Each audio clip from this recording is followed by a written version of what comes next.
ऐसे all know कि हम बाकी के 6 चैप्टर्स ऑलरेडी कवर कर चुके हैं। अगर आपने वो वीडियोस नहीं देखी हैं तो डिस्क्रिप्शन बॉक्स में लिंक गिवन है, वहां से जाके आप उन चैप्टर्स को जरूर पढ़िए। तो आज का हमारा चैप्टर होने वाला है chapter number 7 evolution. And evolution के अंदर जनरली हमारे कंटेंट्स होंगे।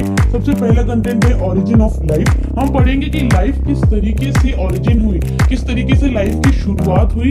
सेकंड है हमारा 7.2 content evolution of life forms, कि लाइफ जो है जितनी डाइवर्सिटीज इसके अंदर मिलती हैं उसमें एवोल्यूशन किस तरीके से होता है, यानी कि उसके अंदर चेंजेस किस तरीके से आते हैं। Next, what are the evidences for evolution, क्या क्या सबूत हैं, क्या क्या प्रूफ है, एविडेंसेस क्या क्या है एवोल्यूशन के लिए, हम उनके बारे में जानेंगे। नेक्स्ट है हमारा व्हाट इज अडैप्टिव रेडिएशन, कि अडैप्टिव रेडिएशन क्या होता है, किस तरीके से जनरली अगर सेम स्ट्रक्चर है और सेम स्ट्रक्चर्स होने के बावजूद वो डिफरेंटली कैसे काम करते हैं, हम उसके बारे में पढ़ेंगे।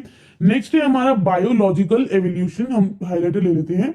बायोलॉजिकल एवोल्यूशन के बारे में पढ़ेंगे कि बायोलॉजिकली यानी कि फिजिकली किस तरीके से एवोल्यूशन हुआ।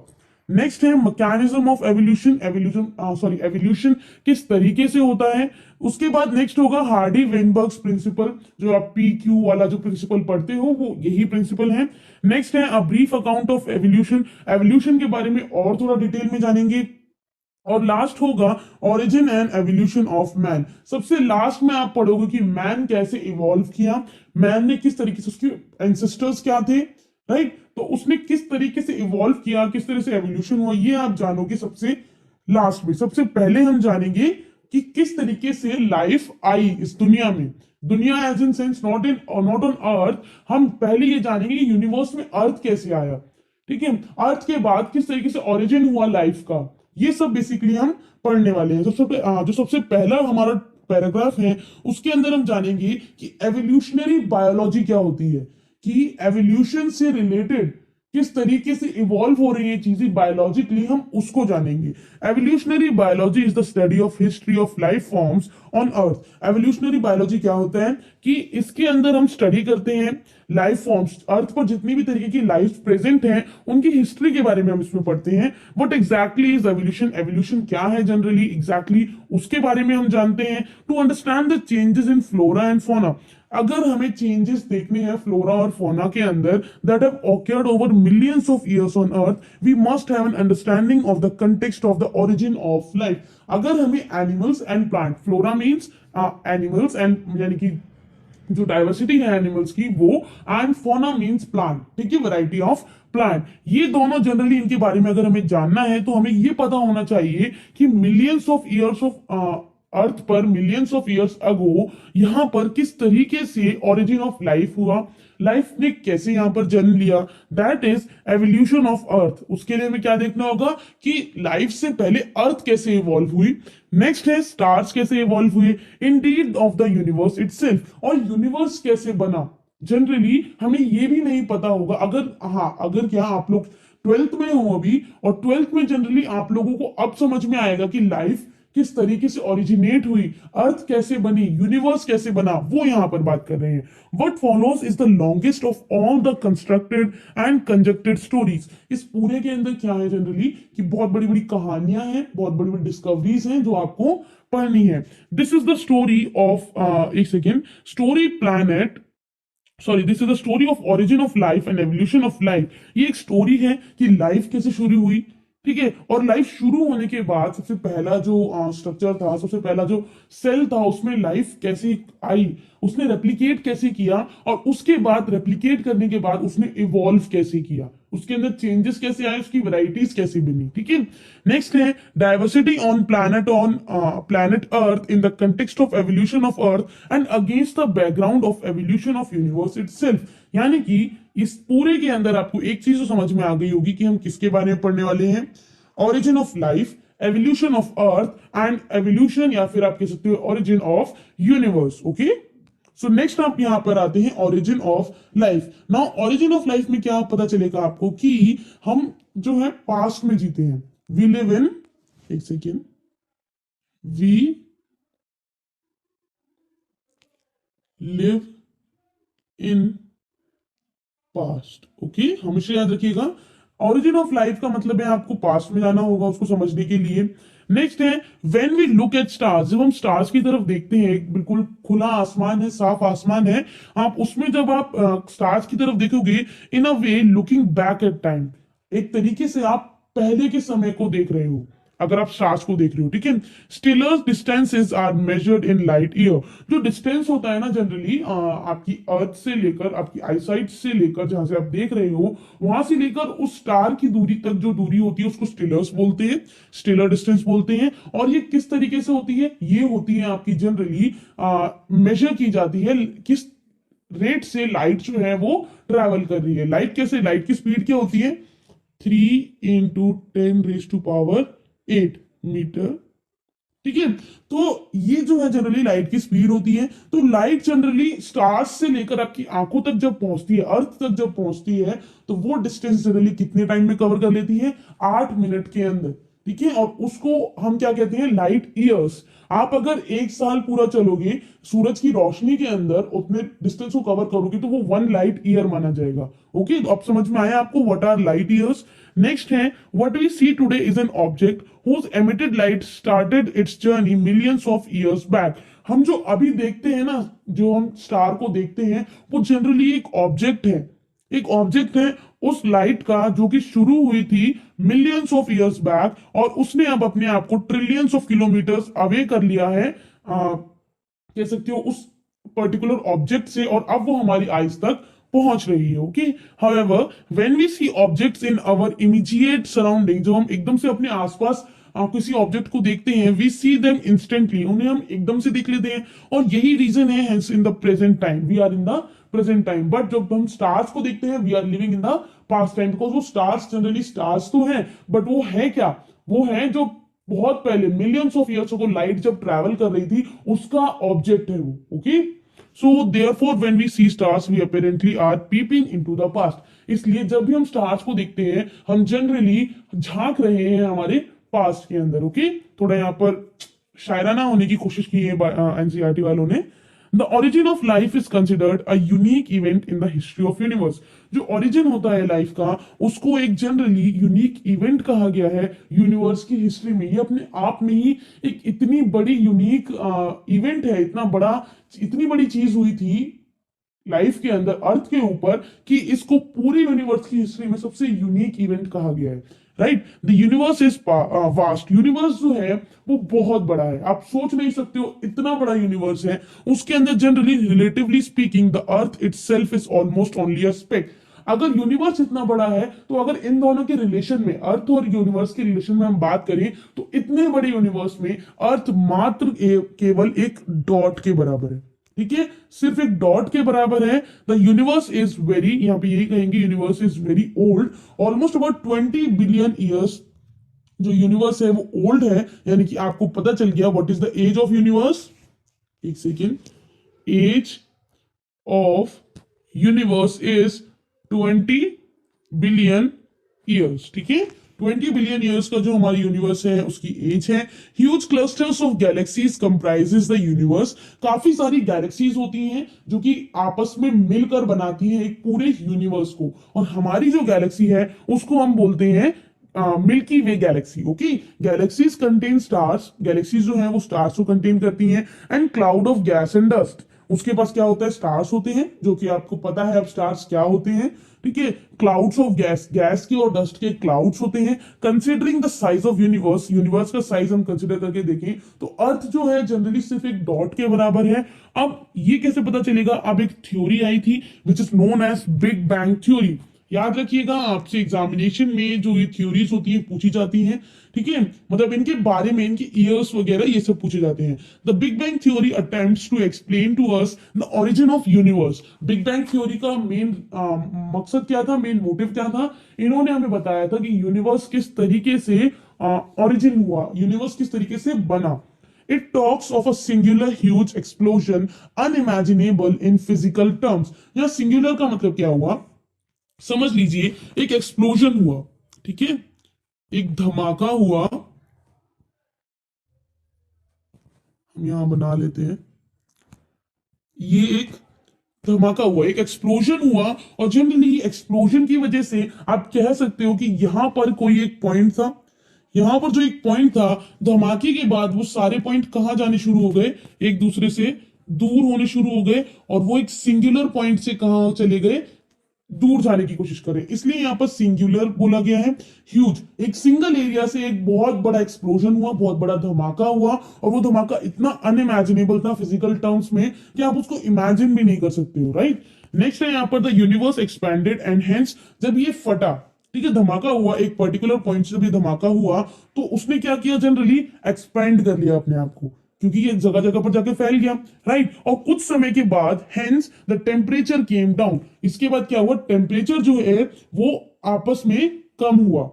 आपको देखिए यहां समझाती हूं, एक्सप्लोजन हुआ यहां पर, बॉम्ब ब्लास्ट टाइप एक्सप्लोजन हुआ, ठीक है। ये है बिग बैंग थ्योरी। ये क्या था, 20 बिलियन ईयर्स बैक, ठीक है, 20 बिलियन ईयर्स बैक। यहां पर जनरली बिग बैंग थ्योरी में क्या बता रहे थे कि एक्सप्लोजन से पहले क्या था, हाई टेम्परेचर, ठीक है। हाई टेम्परेचर के बाद जब एक्सप्लोजन हुआ, एक्सप्लोजन के बाद क्या हुआ, यूनिवर्स ने अपने आप को एक्सपेंड कर लिया, यूनिवर्स एक्सपेंडेड। उसके बाद जब वो टेम्परेचर जो हाई था वो हो गया लो, टेम्परेचर केम डाउन, यानी कि टेम्परेचर लो हो गया, बिल्कुल लो नहीं हुआ बट थोड़ा लो हो गया। उसकी वजह से क्या हुआ, गैसेस बननी शुरू हुई, हाइड्रोजन, हीलियम, लिथियम, ठीक है, ये सारी गैसेस बननी शुरू हो गई। जब ये गैसेस बननी शुरू हुई तो इनकी मदद से क्या बन गई, earth, which means formation of earth. अगर नहीं समझ में आ रहा है तो आई एम रियली सॉरी, आप लोग जो मैं बोल रही हूं उसको ध्यान में रखिए, तो आपको लिखा हुआ समझ में आ जाएगा, जो मैं बोल रही हूं वही मैं लिख रही हूं, ओके। तो फॉर्मेशन ऑफ अर्थ हुआ, और फॉर्मेशन ऑफ अर्थ कितने साल पहले हुआ, 4.5 बिलियन ईयर्स बैक, ठीक है। यहां पर 4.5 बिलियन ईयर्स बैक क्या बना था, अर्थ बनी थी। और 20 बिलियन साल पहले क्या बना था, यूनिवर्स, यानी कि ऑलमोस्ट टू ऑलमोस्ट 16 यानी आप मान लो 15.5 बिलियन ईयर्स के बाद अर्थ का फॉर्मेशन हुआ, और उसी के 5 मिलियन, ठीक है, 500 मिलियन ईयर्स के बाद क्या हो गया, आपकी ओरिजिन ऑफ लाइफ, लाइफ भी ढूंढ ली गई। तो आपको समझ में आ गया, अभी क्या है, अभी लाइफ में मत जाओ, कंफ्यूज मत होना, अभी सिर्फ आपकी अर्थ बनी है, right. Hydrogen and helium form some time later, कुछ टाइम बाद जब टेम्परेचर केम डाउन हुआ, टेम्परेचर लो हुआ, तो हाइड्रोजन, हीलियम और लिथियम ये बननी शुरू हो गई गैसेस। और इसके बाद the gas condensed under gravitation and form the galaxies of the present day universe. जो गैसेस थी, जो हाइड्रोजन वगैरह बनी थी, ये जनरली ग्रेविटेशन के साथ फॉर्म हुई, और इन्होंने फॉर्म किया किसको, गैलेक्सीज को। In the solar system of the milky way galaxy, हमारी जो गैलेक्सी है उसको हम बोलते हैं मिल्की वे गैलेक्सी। इसके सोलर सिस्टम में अर्थ जो है वो suppose to have been formed about 4.5 billion years back. Earth की आपको एज पता चल गई कि अराउंड मिल्की वे गैलेक्सी के अंदर अर्थ का जो फॉर्मेशन है वो 4.5 बिलियन ईयर्स बैक हुआ था। There was no atmosphere on early earth, जो पहले अर्थ बनी थी 4.5 बिलियन ईयर्स बैक, वहां पर कोई भी एटमोस्फेयर नहीं था अर्थ पर, ठीक है। सो generally water vapor, methane, carbon dioxide and ammonia released from molten mass covered the surface। जिस मास ने, ये वाला जो सरफेस है आपका, ये वाला जो सरफेस है, यहां पर क्या था, जनरली वाटर वेपर थे, मिथेन था, कार्बन डाइऑक्साइड था, CO2 था, यानी कि अमोनिया था, ये सभी ने कवर किया होता है इस मोल्टन सरफेस को। और यूवी रेज जो थी, generally the UV rays from the sun broken water into hydrogen and oxygen and the light H2 escape. जो हाइड्रोजन, लाइटर हाइड्रोजन था वो वहां से एस्केप हो गया, यानी कि हट गया। और जो सन था, सन से जो रेज आ रही थी, यूवी रेज आ रही थी, उन्होंने पानी को दो हिस्सों में तोड़ दिया, H2O जो था उसको दो हिस्सों में तोड़ दिया, वो H2O क्या बन गया जाकर, हाइड्रोजन एंड ऑक्सीजन, ओके। तो आपके पास क्या क्या गैसेस प्रेजेंट थी मैं आपको बता देती हूं। अर्थ के ऊपर क्या क्या प्रेजेंट था, पहले ग्रीन, ब्लू, थोड़ा अर्थ वाला फील आना चाहिए, राइट। ठीक है, ये हो गई आपकी अर्थ। और अर्थ के पास जब क्या क्या था, उसके पास थी तीन चीजें, पहला CO2, उसके बाद अमोनिया, और लास्ट जो है H2O था, जो किस में था, वेपर फॉर्म में, ठीक है, वेपर फॉर्म में था। तो जनरली क्या हुआ कि H2O टूट गया दो हिस्सों में, क्या बन गया, H2, ये तो गैस थी, हाइड्रोजन गैस, और एक था ऑक्सीजन। ऑक्सीजन में क्या हुआ, जनरली मिथेन और प्लस अमोनिया। ठीक है, ये तीन फॉर्म्स में प्रेजेंट था। उसके बाद क्या हुआ, जनरली ओशियन बनना शुरू हुआ। H2O तो आ गया आपके पास, ये वाले फॉर्म से, एक सेकेंड, ये वाले फॉर्म से अगर आप इस फॉर्म को देखो, तो इसको आप यहां पर करके देखो, तो जनरली क्या हुआ, H2O बनेगा। ठीक है, H2O के साथ साथ क्या बनेगा, कार्बन डाइऑक्साइड बनेगा, क्योंकि कार्बन तो आ गया आपके पास मीथेन से।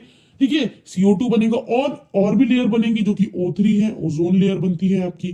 तो ये सब जो सारी लेयर हैं, इनकी वजह से क्या हुआ, ओशियन बनना शुरू हो गया। ठीक है, अर्थ पर अब एटमॉस्फेयर आ चुका है। नाउ नेक्स्ट है oxygen combined with ammonia. Oxygen combine कर गया अमोनिया और मीथेन के साथ, ताकि वो पानी को बना सके, और CO2 और बाकी के जैसे कि आपको ओजोन लेयर है, इन सभी को बना सके। The ozone layer was form. Now ozone layer बन चुकी थी। जैसे जैसे वो कूल डाउन हुआ, जो वाटर वेपर है वो रेन की तरह नीचे आए। जब वो रेन हुई वहां पर, तो वहां पर क्या बनना शुरू हो गया, डिप्रेशन क्रिएट हुआ, यानी कि गड्ढे क्रिएट हुए, और उन गड्ढों में क्या बन गया, oceans. Life appeared 500 million years after the formation of Earth.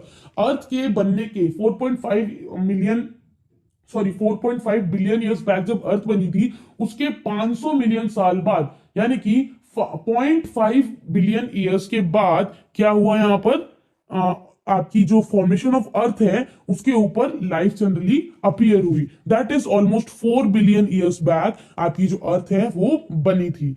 Did life come from outer space, ये क्वेश्चन भी क्रिएट हुए कि क्या जो लाइफ है वो जनरली बाहर की किसी स्पेस से आती है, यानी कि कोई और है जो लाइफ को जनरेट कर रहे हैं, क्रिएट कर रहे हैं। Some scientist let's believe that it came from outside. कई साइंटिस्ट ऐसे थे जिन्होंने इस पर बिलीव कर लिया था कि ये बाहर से आती है।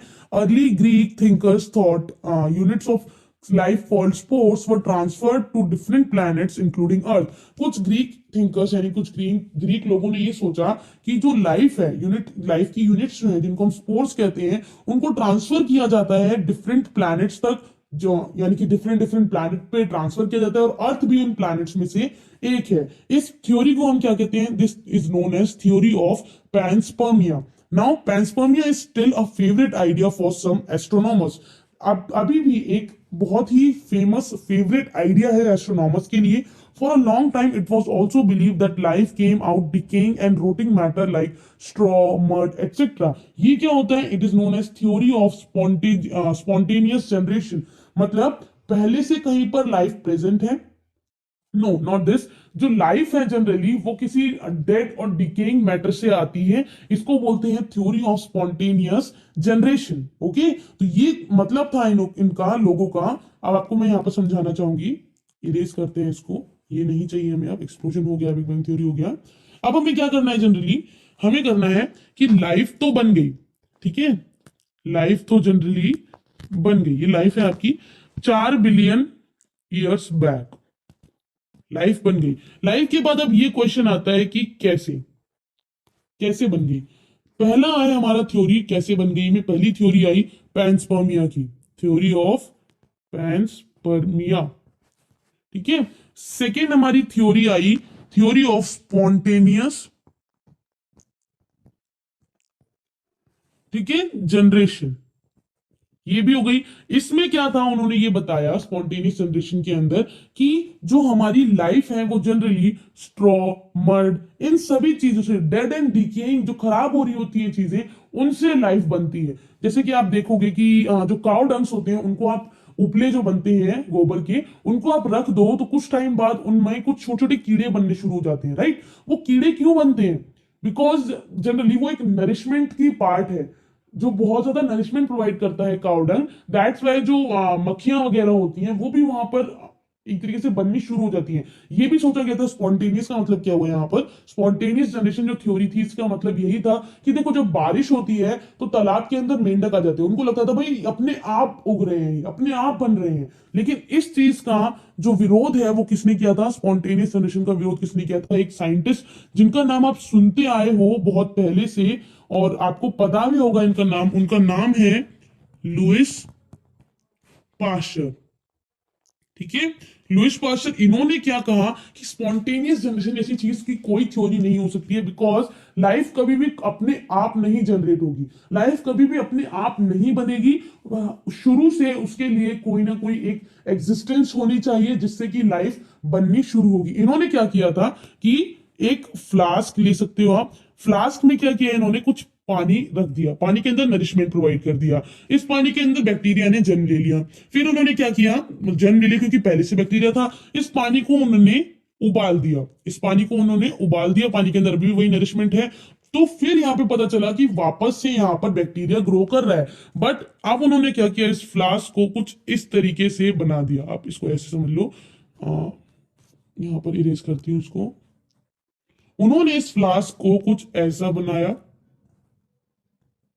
बिल्कुल बिल्कुल बंद। यहाँ पर जब यहाँ पे एयर ही नहीं आई, एटमॉस्फेयर ही नहीं हुआ, तो यहाँ पर पानी पूरा अच्छे से बॉइल्ड था, फिर भी बैक्टीरिया ग्रो नहीं कर पाया। इससे इन्होंने ये तो बता दिया कि जनरली एक एक्सिस्टेंस का होना जरूरी है लाइफ क्रिएट होने के लिए, किसी पहले से ऑर्गेनिज्म का प्रेजेंट होना जरूरी है। ओके, उसके बाद हम नेक्स्ट आते हैं, फॉर अ लॉन्ग टाइम यहाँ पर हम आ गए स्पॉन्टेनियस जनरेशन जिसको हम कहते हैं। लुईस पास्चर ने यहाँ पर अब उन्होंने और ज्यादा एक्सपेरिमेंट्स के साथ साथ एक पार्ट टाइम एक्सपेरिमेंट भी किया, जो कि यही एक्सपेरिमेंट था। Experimentation demonstrated that life comes only from pre existing life. इन्होंने कहा था, इन्होंने एक्सपेरिमेंट से प्रोवाइड किया था, जो ये एक्सपेरिमेंट ये वाला एक्सपेरिमेंट था, कि लाइफ जो है हमेशा प्री एग्जिस्टिंग लाइफ से ही आती है। Right, he showed that in pre sterilised flask, ये वाली फ्लास्क जो है, life did not come from killed yeast. जो यीस्ट है उसको किल किया गया, मतलब बॉइल वाटर में उसको क्रिएट किया गया, तो वहां पर लाइफ नहीं आई। While in another flask open to air, जिसके जो एयर की तरफ ओपन था, जिसको एटमॉस्फेयर मिल रहा था, न्यू लिविंग ऑर्गेनिज्म वहां पर आ रहे थे किल्ड यीस्ट में से भी। यानी कि एयर से जो जनरली माइक्रोब्स जो आते हैं, ठीक है, माइक्रो ऑर्गेनिज्म जो एंटर करते हैं, वो एक प्री एग्जिस्टिंग लाइफ का ही तो पार्ट है। Right, spontaneous generation theory was dismissed once and for all. और ये जो इन्होंने थ्योरी दी थी, इसके बाद जो इन्होंने एविडेंस दिए थे, इसके बाद स्पॉन्टेनियस जनरेशन जैसी जो थ्योरी थी उसको क्लियर कर दिया गया, डिलीट कर दिया गया, बिकॉज वो बिल्कुल भी तुक नहीं बना रही थी। आई होप आप लोग तुक का मतलब जानते होंगे, इफ नो तो वो कहीं पे भी सेंस नहीं बना रही थी। Okay, so however this did not answer how the first life from form came on earth. इसका मतलब है कि इन्होंने इतना कुछ बता दिया कि प्री एग्जिस्टिंग लाइफ से जो है न्यू लाइफ फॉर्म होती है, बट ये अभी भी क्लियर नहीं था कि जो पहला जो सेल था वो कौन सा सेल था, उसने कैसे रेप्लिकेट किया और किस तरीके से लाइफ को जन्म दिया। ठीक है, तो अभी भी क्लियर नहीं था कि लाइफ जो है अर्थ पर कैसे आई। नेक्स्ट है यहाँ पर Oparin of Russia and Haldane of England. ये दो साइंटिस्ट थे, ओपेरियन एंड हेल्डेन, एक रशिया से थे और एक इंग्लैंड से थे। इन्होंने first form of life could have come from pre existing non living organic molecules, जैसे कि आरएनए हो गया, प्रोटीन हो गया, और ये सब, इन सभी से जनरली ये कहना चाहते थे कि लाइफ जो है, इन्होंने लुईस पास्चर की बात को ध्यान से सुना कि प्री एग्जिस्टिंग जो लाइफ है, प्री एग्जिस्टिंग फॉर्म से ही लाइफ क्रिएट होती है। बट इन्होंने कह दिया कि वो प्री एग्जिस्टिंग क्या हो सकता है, नॉन लिविंग ऑर्गेनिक मॉलिक्यूल्स हो सकता है, जैसे कि आरएनए हो गया, प्रोटीन हो गया, इन सभी से जो लाइफ है क्रिएट हो सकती है। और इस थ्योरी को क्या क्या क्या कहा गया था, केमिकल एवोल्यूशन। ठीक है, केमिकल एवोल्यूशन, ऑर्गेनिक मॉलिक्यूल से ऑर्गेनिक मॉलिक्यूल क्या क्या हो सकते हैं, अमीनो एसिड, आरएनए, प्रोटीन। ठीक है, तो जनरली ये किसने दी थी, ओपेरियन और हेल्डेन ने। और इन्होंने कहा था कि इन्हीं ऑर्गेनिक मॉलिक्यूल से ही फर्स्टली लाइफ जो है वो फॉर्म हुई थी, पहली लाइफ जो है इन्हीं की मदद से फॉर्म हुई थी। तो इनका मेन लाइन क्या था, इनका मेन लाइन था that life arises from pre existing non living organic molecule. Okay, so next है यहाँ पर, and that the formation of life was preceded by chemical evolution, that is formation of diverse organic molecule from inorganic constituents।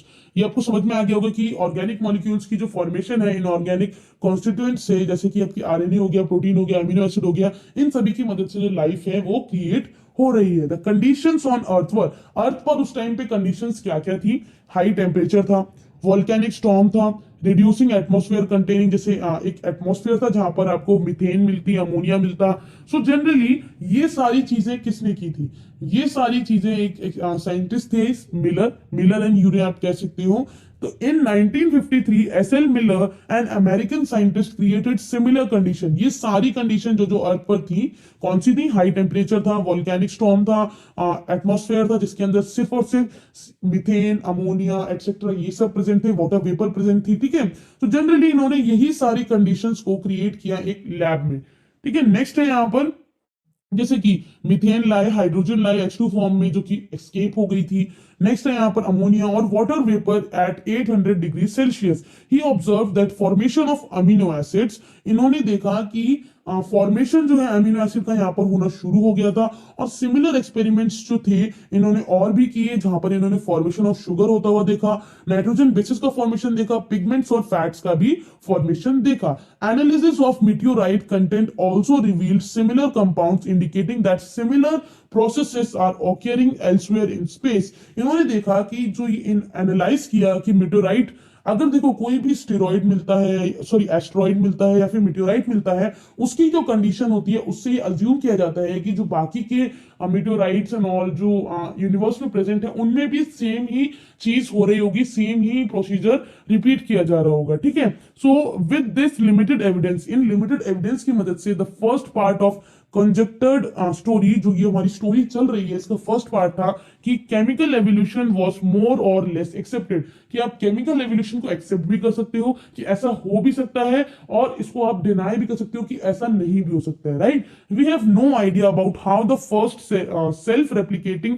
Metabolic capsule of life arose. हमें अभी तक कोई idea नहीं था कि जो पहला सेल्फ रेप्लिकेटिंग मेटाबॉलिक कैप्सूल था, यानी कि पहला सेल जो खुद अपने आप रेप्लिकेट करने की प्रॉपर्टी रखता था, वो जनरली कैसे अराइज किया था, लाइफ कैसे शुरू हुई थी। Now the first non cellular forms of life could have originated 3 billion years back. जो पहला non cellular form of life था वो जनरली 3 बिलियन साल पहले ओरिजिनेट हुआ था।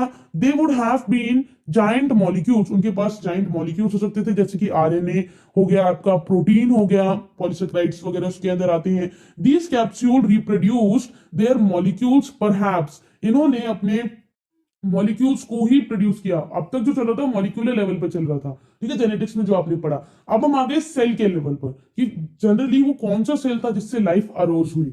The first cellular form of life did not possibly originate till about 2000 million years ago.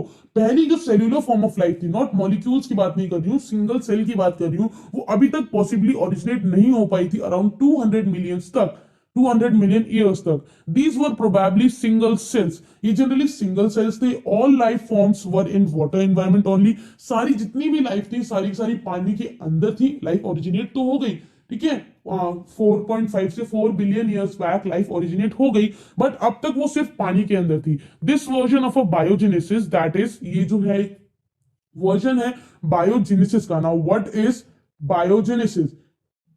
Biogenesis means the first form of life arose slowly through evolutionary forces from non-living molecules is accepted by majority। कि जो पहला form था life का, जो कि evolutionary forces की मदद से, जो नॉन लिविंग मॉलिक्यूल्स की मदद से जो लाइफ अराइज हो रही है, जनरली उसके ऊपर एक्सेप्ट कर लिया था मेजॉरिटी ऑफ पीपल ने कि किस तरीके से बायोजेनेसिस यहाँ पर काम कर रहा है। बट जनरली कभी भी आप देखोगे कि नॉन लिविंग से, प्री एग्जिस्टिंग नॉन लिविंग से जो लाइफ है वो जनरेट नहीं होती है, right? However, once formed, how the first cellular forms of life could have evolved into the complex biodiversity of today is the fascinating story that will be discussed below। अब जो है हमें यहाँ पता चल गया है कि लाइफ कितने साल पहले ओरिजिनेट हुई थी। अब हम जानेंगे कि पहली सेल्यूलर फॉर्म ऑफ लाइफ किस तरीके से इवॉल्व हुई थी। ठीक है, जनरेट तो हो गई, ओरिजिन तो पता चल गया, बट वो इवॉल्व कैसी हुई एक कॉम्प्लेक्स बायोडाइवर्सिटी में। ठीक है, बायोडाइवर्सिटी मींस किस तरीके से चेंजेस आए थे। टुडे इज द फैसिनेटिंग, अब ये बहुत फैसिनेटिंग स्टोरी है जो आप आने वाले नीचे डिस्कस जो पार्ट है उसमें आप पढ़ोगे। ठीक है, तो इसको पढ़ने के लिए हमें क्या करना होगा, हमें देखना होगा हमारा नेक्स्ट लेक्चर, जो कि आपको इसी प्लेलिस्ट में मिलेगा। प्लीज प्लेलिस्ट आकर चेक करिए एवोल्यूशन की। विद दैट सेड, अगर कोई भी क्वेश्चन हो आपके दिमाग में, प्लीज अभी पूछ लीजिए कमेंट सेक्शन में। Bye bye, thank you so much, have a good day.